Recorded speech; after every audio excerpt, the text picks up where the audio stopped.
पानी पानी ही जिंदगी है।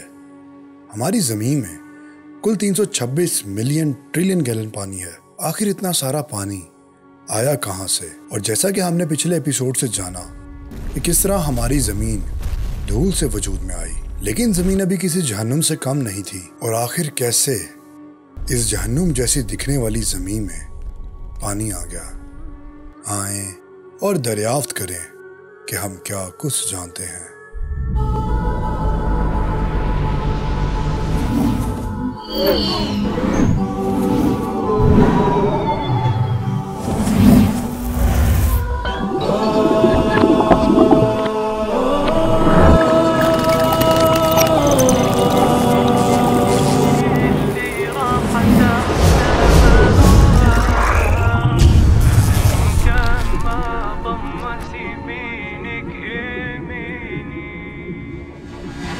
जिंदगी और ज़मीन के सिलसिले को जानने के लिए हमें अपने सफ़र का आगाज़ वापस वहीं से करना होगा जहां हमने पिछले एपिसोड में छोड़ा था, 390 करोड़ साल पहले।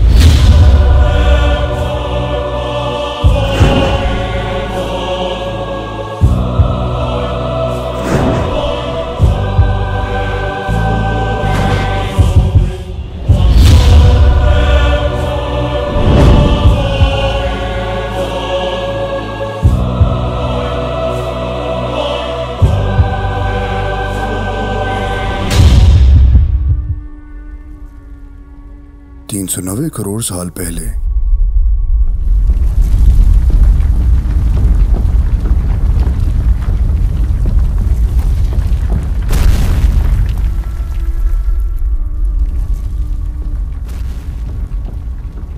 मीटियोराइट्स की यालाबारी का आगाज होता है।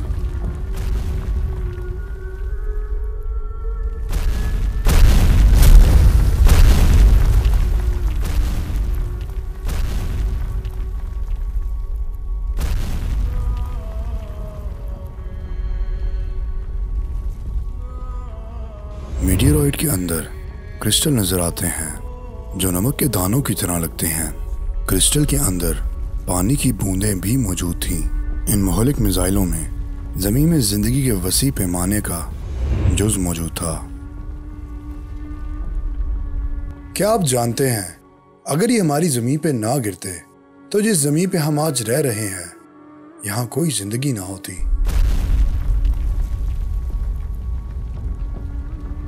हर एक मीटियोराइट में बहुत थोड़ी तादाद में पानी मौजूद था।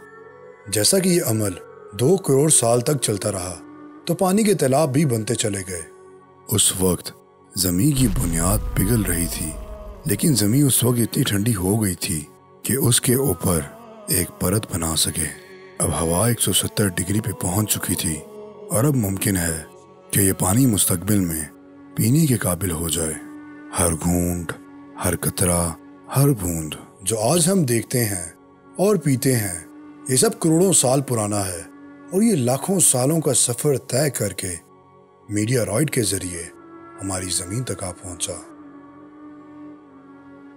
अब ज़ाहिरी तौर पर हमारी ये जमीन देखी देखी लगने लग गई है, लेकिन अभी भी ये किसी खतरे से खाली नहीं। अब जमीन पे तूफान का आगाज हुआ जो कि ज़मीन की तेज़ी से घूमने की वजह से था। इस वक्त चांद भी ज़मीन के बहुत करीब था, जिसकी वजह से ग्रेविटी भी अपना रंग दिखा रही थी। उस वक्त समंदर में लहरें इतनी ज़्यादा थीं जो आज हम तस्वुर भी नहीं कर सकते।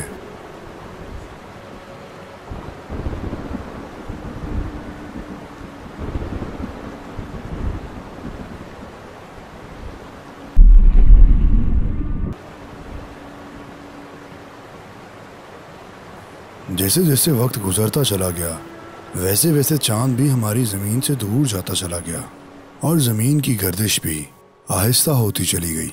ज़मीन की पैदाइश के 70 करोड़ साल बाद अब ज़मीन में इतना पानी मौजूद हो चुका था जो ज़मीन की सतह को ढक ले, और फिर छोटे छोटे जजीरे वजूद में आना शुरू हो गए।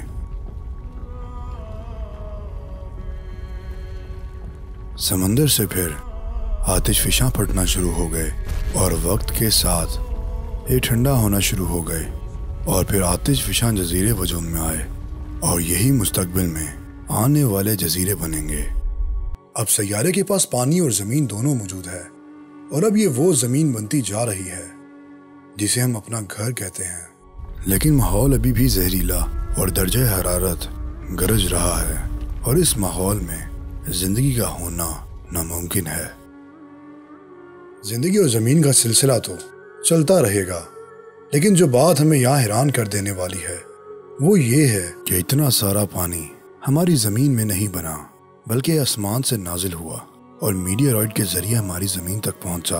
جب انسان ان چیزوں میں غور کرتا ہے تو وہ یہ کہنے پہ مجبور ہو جاتا ہے کہ یہ سب کچھ اپنے آپ کیسے ہو سکتا ہے۔ اس طرح میٹیورائٹس کا زمین پہ آنا اور انہی میٹیورائٹس کا آنا جن میں پانی موجود تھا، اور پھر اتنا ہی پانی لے کے آنا جتنی اس زمین میں ضرورت تھی، یہ سب باتیں انسان کو سوچنے پہ مجبور کرتی ہیں کہ یقیناً اس کے پیچھے کوئی نہ کوئی ذات تو موجود ہے جو یہ سب کر رہی ہے۔ بے شک اللہ تعالیٰ قرآن میں فرماتا ہے، اور ہم ہی نے ایک اندازے کے ساتھ آسمان سے پانی نازل کیا، پھر اس کو زمین میں ٹھہرا دیا، اور ہم اس کے نابود کر دینے پر بھی قادر ہیں۔